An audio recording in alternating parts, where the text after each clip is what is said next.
anyway, yes, again, my name is Jeanette. I'm so excited to be here. And so for about the next 10 or 15 minutes or so, I'll share with you a couple of pieces of magic and illusion that kind of explore how dynamic and magical our senses truly are. So obviously, there are a lot of stereotypes about magic and magicians, one of which is that magicians do a lot of things with playing cards. So we're going to like attack that head on. Do a thing or two with that, and then progress forward. So, by a quick show of hands, just to get a gauge for the first couple of things we'll do. How many people here play cards, even at all, casually? Okay, great. On my crazy eights, it all counts. Okay, great. What's your name? Molly. And yeah, you said yes to playing cards, I think. Yeah.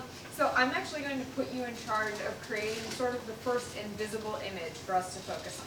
Okay? Yeah. So what I'd like you to do is just imagine a deck of face-up playing cards spread out in front of you. A whole deck spread out in front of you. Okay? And now in your mind, I'd like you to imagine yourself reaching out and picking out just one. Perfect. And now if you would, in your mind, imagine yourself now taking that card and actually turning it over and putting it back into the deck. Okay? Excellent. So at this point, she's imagining one card, and just one card that's now the only card reversed in the pack. If you would, for the first time, in a nice, loud, clear voice, all of you tell all of our friends here today the name of the card you've been envisioning.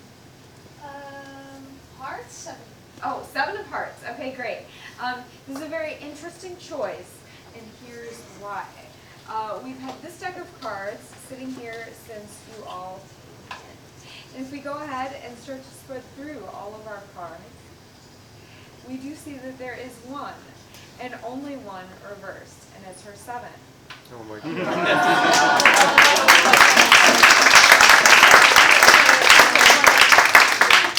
And please join me in giving her a round of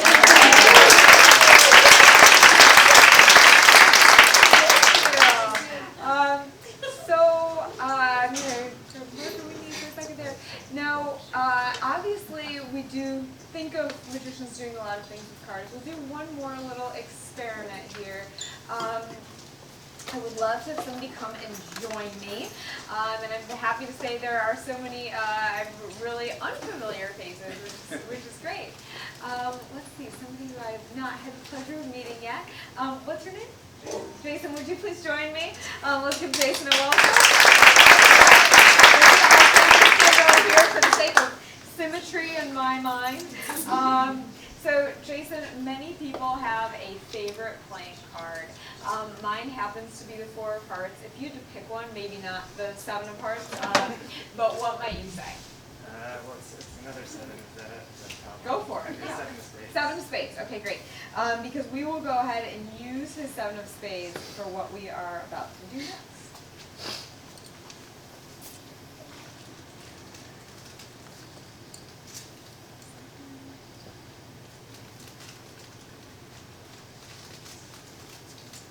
Jason, right? I don't seem to see your 7. I do see my 4 of Hearts, though. Is that okay if we use this as a stand-in? I'm like, thank you. Going with the flow for us today. 7 of spades is in my card. No, thanks for bearing with me. What we'll do, though, just for this, since we have limited time, is I will go ahead and kind of draw the 7 of spades on our card here, so we know that was the card that we had in mind, so we keep things rolling. And then if you would be so kind as to sign if you want to do either your first and your last name, just your first name, whatever is most comfortable to you on the card there, that would be fantastic. And then once you're done signing, I'll have you go ahead and, that is very cool. If you would show it to everybody, I'm like, that is style points for sure. Cool. Very nice. So we have the very cool extra, I'm like, exclamation mark, or it's also a pronunciation? It's, yes. I'm like, okay, Yeah. cool. So we'll take Jason's very distinct 4 of Hearts, place it on top of the glass, and we will come back to it in a moment. No, you know what? It's already been a moment, Jason. If you would, I'll have you go ahead. Please, slowly and carefully, I'm going to actually scooch this forward. Slowly and carefully take the fork, turn it over, and show it to everyone for us.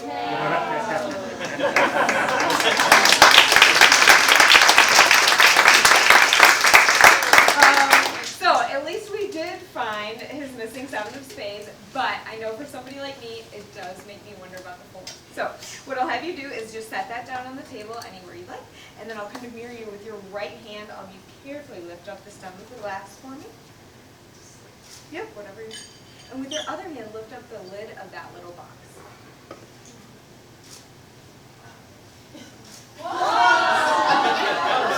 We do see that inside is his signed for. Jason, you were the one who signed it. Please unfold it for yourself and verify that that is your signature, correct? Thank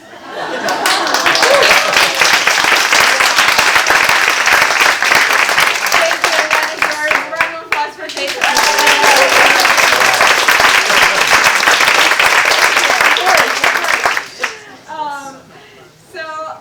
So yes, I have been a magician my entire life.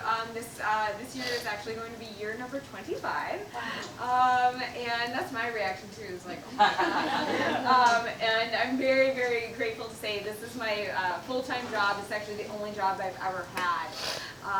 And so I grew up really, I think, kind of supremely fascinated with ideas in visual perception. And so right now we'll try a visual experiment together. It's really more of kind of a science demonstration.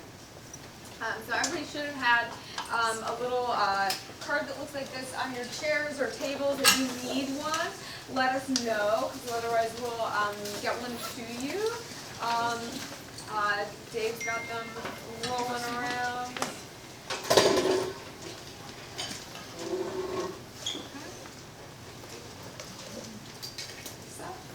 Great. So everyone can see the image of the plus sign and the circle, and together we will all make the image of the circle vanish. Here's how. I'll ask everyone to please hold your card out at arm's length, and go ahead and close your right eye. Okay? So right eye closed, and now cross the gaze of your left eye. So your left eye is staring at the plus sign and only the plus sign.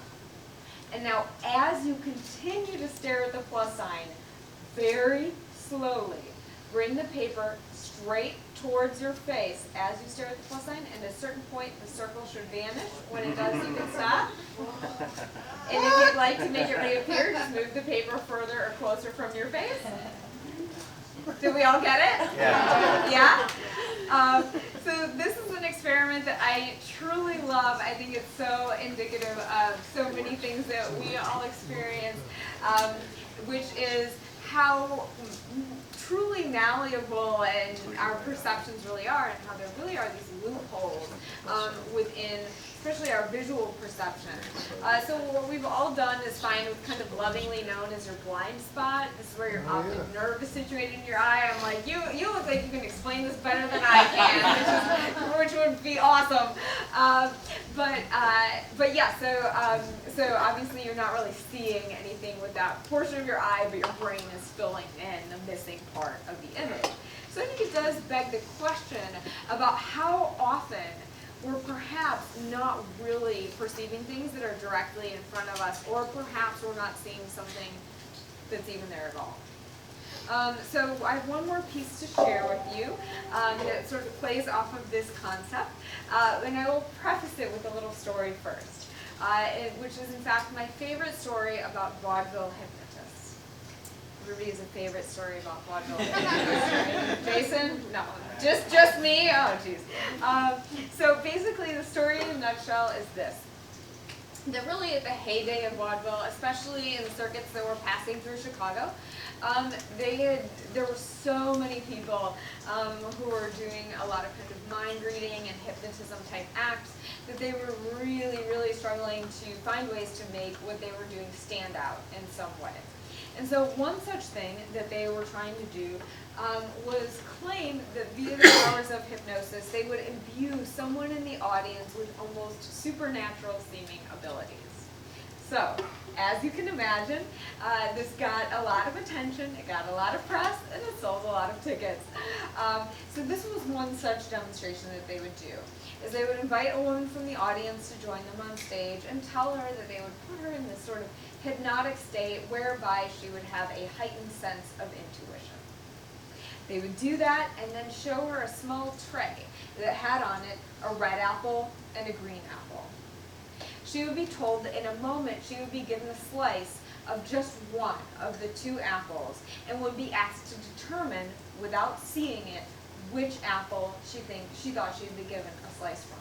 So pretty straightforward. And to make sure that she was relying solely on this heightened sense of intuition and not those primary senses, they would actually ask her to hold her nose and they would blindfold her as well. Once that was kind of set up, then they would hand her a slice, she would eat it, and then the question was posed. Do you think that you had a slice from the red or the green apple? Red, she might say. And the entire audience would burst out laughing. She would be totally perplexed as to why such a simple answer elicited such a crazy response, until she turned and looked back at the tray, saw that the apples were gone, and that she had just eaten a slice of a raw potato. So of course now, about 100 years later, we have so much more of a comprehensive understanding of how what we understand as flavor works, as being a very complex combination of our senses, and that with the texture of raw apples and raw potatoes being very similar, and with the apples being very heavily made up actually of our retronasal sense of smell, where you smell through your throat, through your mouth. If you do not see or smell them, for a lot of people, they can be readily interchanged. So, of course, this was not widespread knowledge at the time, and so a lot of these hypnotists were using this to their comedic advantage. So we will pay homage to this crazy little vaudeville stunt by doing a piece of magic with some apples and potatoes. I will need the assistance of 3 people to join me. So actually, let's see, I'm like, we'll grab a few people who are hanging out in the back. The lady in the black sweater, would you please join me? The gentleman next to you, and then the gentleman behind you. If the 3 of you would join me, let's give them a round of applause.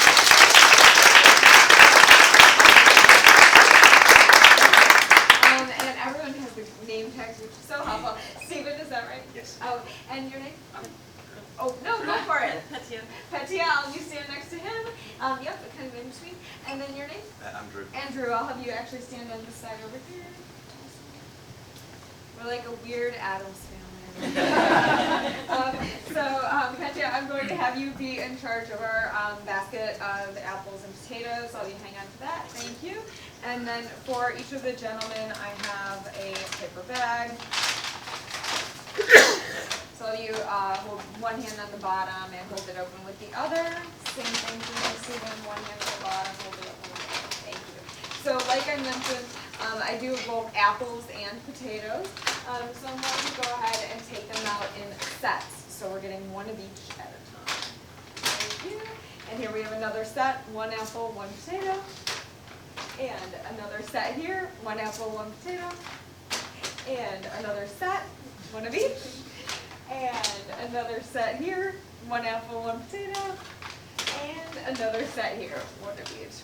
1 apple, 1 potato. Okay, so essentially to recap where we're at, we now have our apples and potatoes evenly distributed between their 2 bags. However, we do see that you are left with 1 extra apple.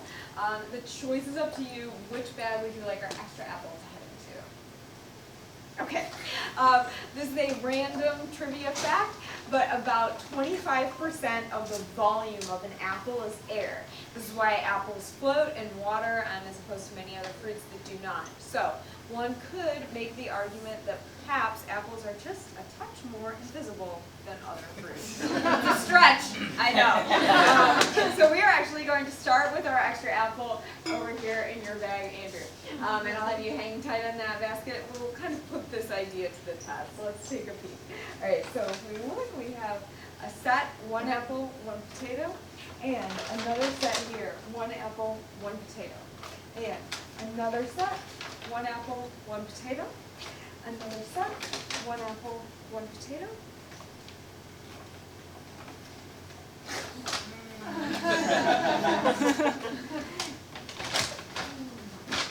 Maybe something to this invisibility. possibility idea.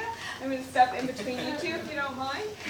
Let's take a peek in this bag. We have a set, 1 apple, 1 potato. Another set here, 1 of each. Another set here, 1 apple, 1 potato. And last but certainly not least, and per your request,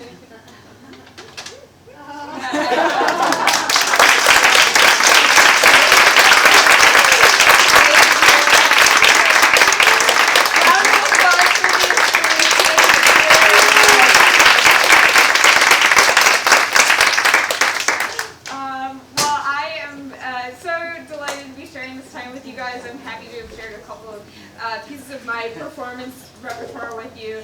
I'm also excited to be in conversation with Dave, who will join me, and kind of talking a little bit about my background with, or kind of my ongoing relationship with Awesome Chicago and how that's played out over the last few years. Want to grab a seat over? Yeah, definitely.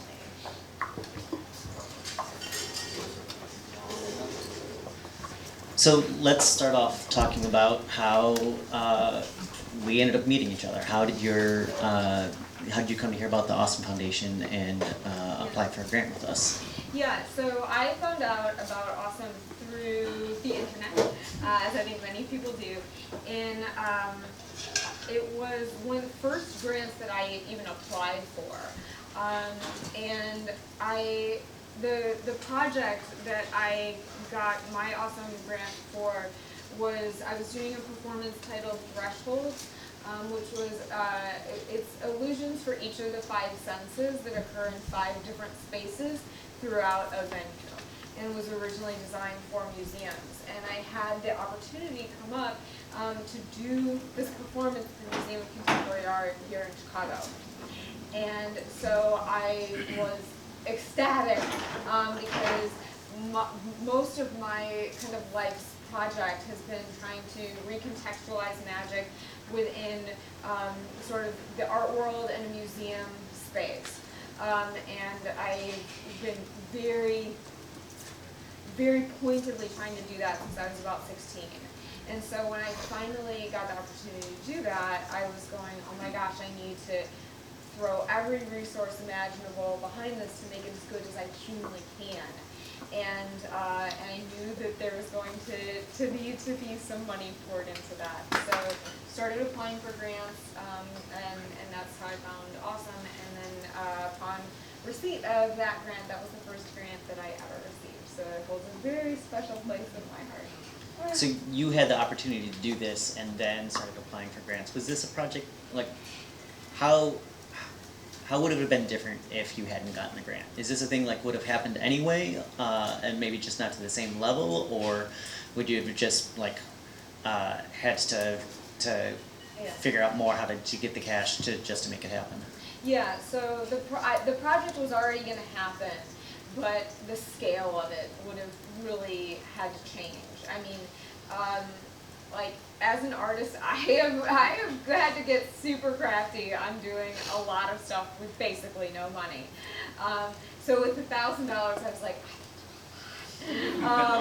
and so yes, there was a lot of things that we were able to do with that performance, namely that there were parts of it that were sort of hyper interactive, where everybody in the audience, at almost each section of it, had these hands-on components, essentially with these kits that they took around the museum with them, and then there were props that were used in the performance.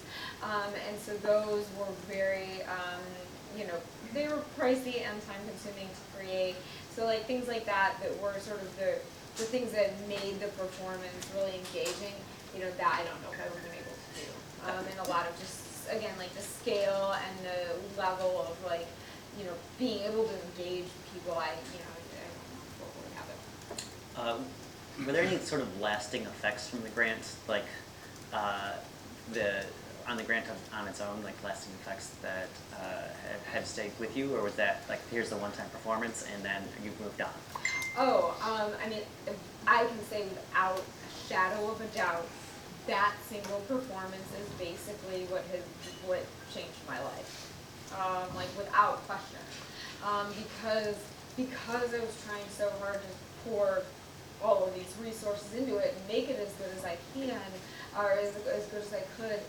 It's a performance that I still do to this day. I'm doing it for a group in the suburbs, a museum in the suburbs here in Chicago in about a month and a half. So it's a project that has had a really long life and continues to go. But aside from that, it was something that was so interesting to me, and then I've had offshoots of it. Like I'm debuting a new performance in a few weeks where it was basically taking one component of that and then extrapolating that into its own whole genre of performance. And then aside from just the trajectory of that single performance, being able to do it and really realize it to the level that I wanted because of the grant, was then, and this has been much of, I think, what you and I have talked about a lot lately, is the idea that, my ongoing relationship with Awesome Chicago has been really incredible.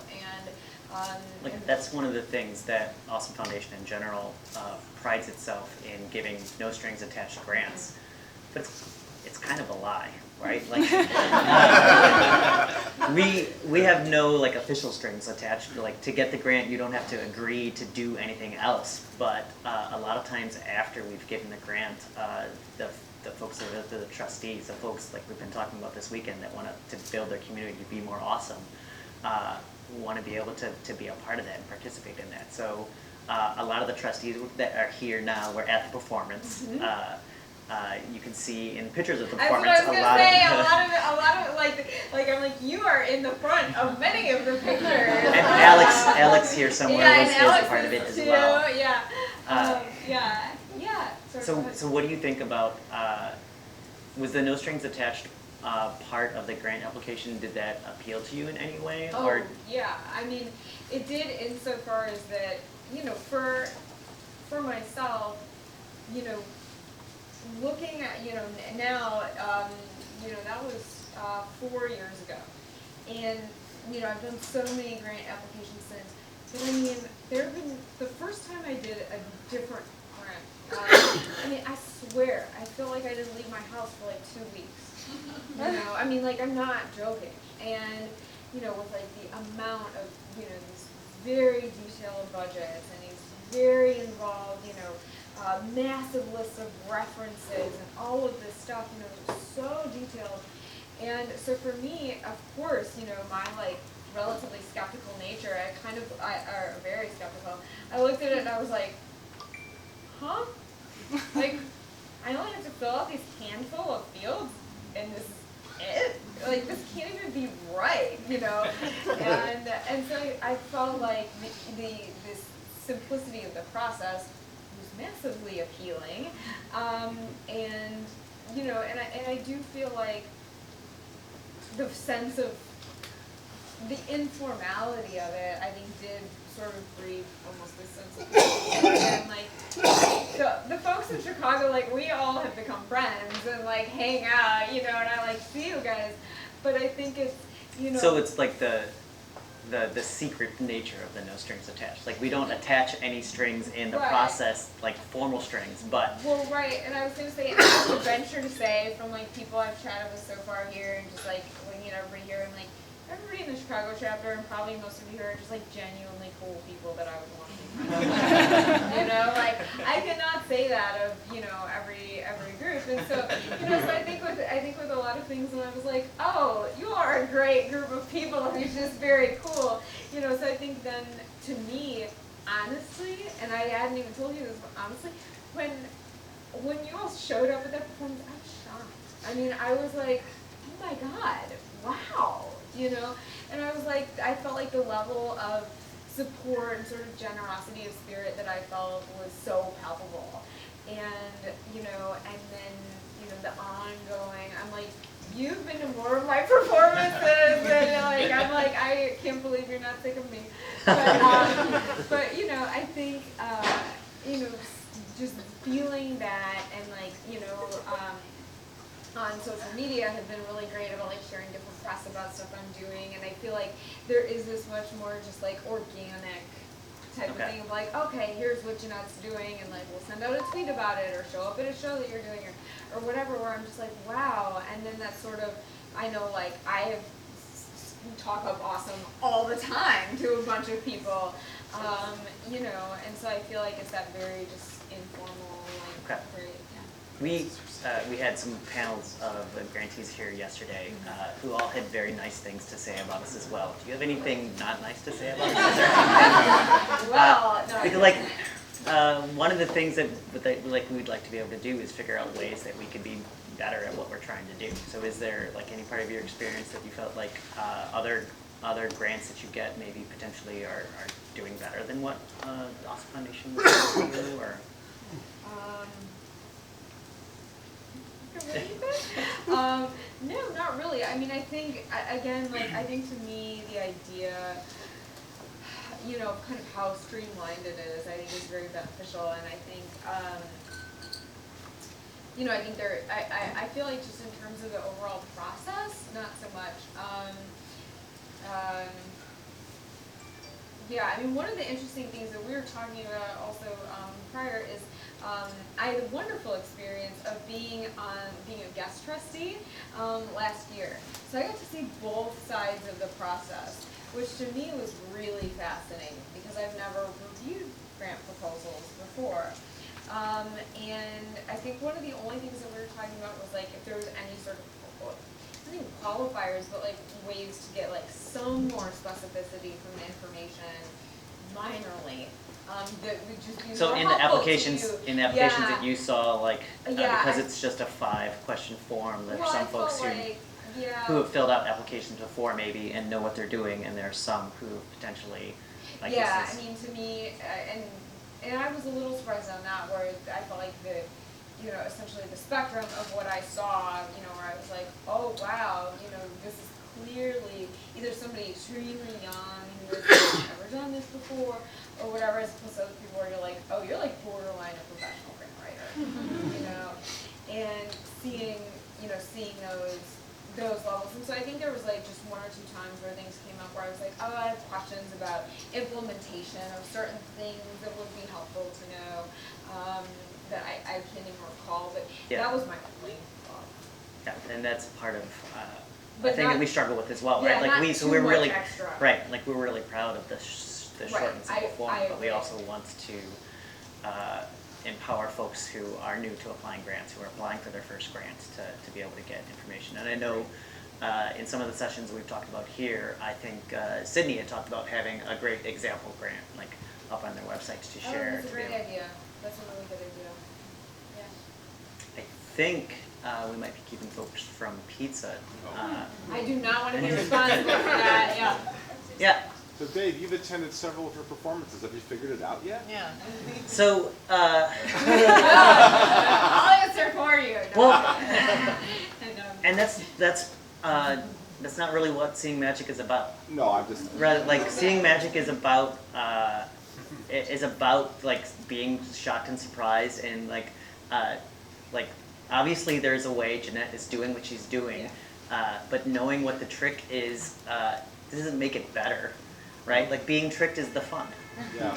Yeah. well, and it's and then I'll let us eat pizza. But that's one of the things that I love the most about what I do. Honestly, is no matter what side of it you're on and how you're viewing, whether you know how it works or you don't, there's still very interesting facets to how to look at that. Like for me, you know, I deal with this question a lot of like the how do you do that type of idea. And the person who said it best, that I could not say this better, is Teller of Penn and Teller, said magicians don't share their secrets not because we want to keep the secret from you, we want to keep it for you. Yeah. So that And was like part of their really show right now is a trick where they're like, you should close your eyes right now if you want If to you- right. not know what the trick is, because knowing the trick isn't going to make it better. And like they know most people, I think, are keeping their eyes open to see it because they're very open about like how they do a lot of their magic. But Right, and I think, and then this is my last point, but I think that's a lot of it too, is like for me, one of the things that I love so much is honestly, in my opinion, so much of what's going on behind the scenes is like 10 times more interesting than what you are seeing. And so there's a big part of me that's like, I would love to tell people, but you know, but also you lose the whole experience of it, Right. where, you know, like I feel like a lot of music analogies are helpful. I can't read music. I don't know anything about music, so I just go off of what people tell me. But I think I've talked to friends of mine who are composers who are like, oh yeah, like they just listen to things in a very technical way. Like, I'm just going to hear a song because I don't know anything, and I'm going to be like, that was great. I loved that. It moved me. And other people are going to be like, oh, well, the melody, the structure did this, and the rhythmic structure did this, and da-da-da-da-da-da. And they're going to be just totally dissecting that and probably can't even hear it the same way, even in maybe a biological sense that I would hear that. So to me, it's like, it's just two different, whether you're looking at a really nitty-gritty technical way or you're actually just like having fun. Yeah.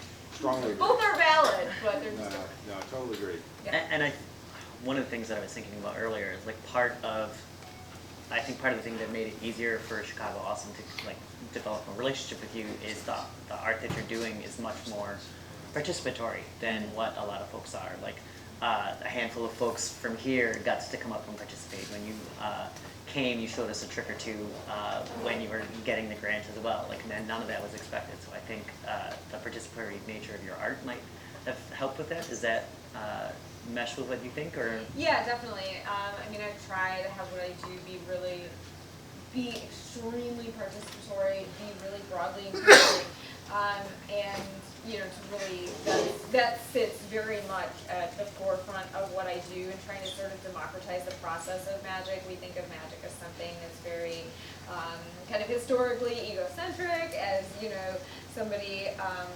You know, kind of standing up there and telling people what they should do and what they should think, and that doesn't interest me. And so I was like, how do we create an experience together? And so that is what was interesting to me. So do you think, like, in bringing the art that you're doing into more art spaces and more like museum spaces, do you feel like that's changing the community that you are attracting to shows? That's the goal. I mean, that's been my goal my entire life. I mean, in a historical sense, magic, if you had said, you know, in the mid to late 1800s, like, hey, what are you doing on Saturday night? And if you were like, I'm going to see a magic show, that would have carried the same cultural weight of prestige as if you were like, I'm going to the ballet. And so now, over the last 100 years, we've seen magic have this like massive cultural fall from grace. And which I find truly heartbreaking, because I am seeing the back end of it. I'm seeing like the extreme like technique and psychology and all of this the real intricacy that goes into this. And so then to see something so trivialized is like really upsetting. And so that's why it's been my interest to try to bring that back into more of these formal art spaces, which, yeah, I mean, that has been my interest, is trying to expose a different audience who might not be going to a magic show. That's such a minor band of people. I mean, most people have never and will never see a live magic performance. That's just true. So, you know, trying to expose a new audience, which was a big part of the grant, you know, Yeah. like, you know, we're going to have a couple hundred people come to the Museum of Contemporary Art. How do we reach them? How do we engage them the best? How do I do that? And yeah, so that's basically been my like project.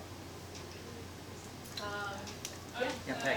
Just as a Chicago chapter trustee, you know, Jeanette's experiences fill people with surprise, delight, and wonder. And I feel like that's the spirit of what we give out, and that's what's so exciting. It's also the same spirit that makes us come back each month. Is that surprise, delight, and wonder, and the people we get to meet and how to spread that. So thank you. Yeah, and I really That's what think you want, that one of the things that I love about like how this worked out is we don't have official strings in the grants that we give, but we do, like, in trying to make our community awesome, like, that ends up connecting these network of strings together, and Yeah.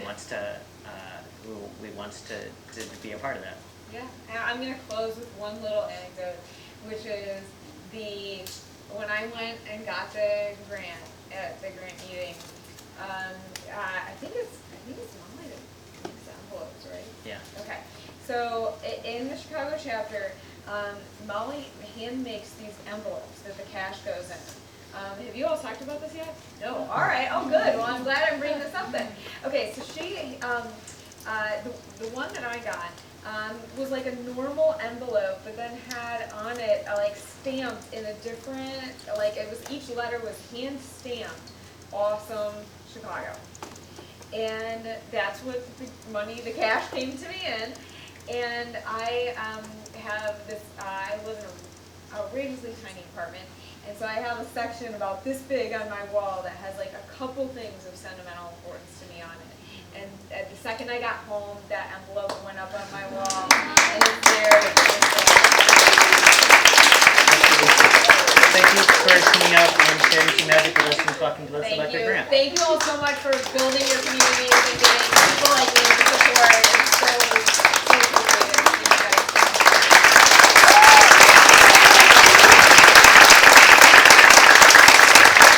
Molly's not out here, so that means she's probably in the back with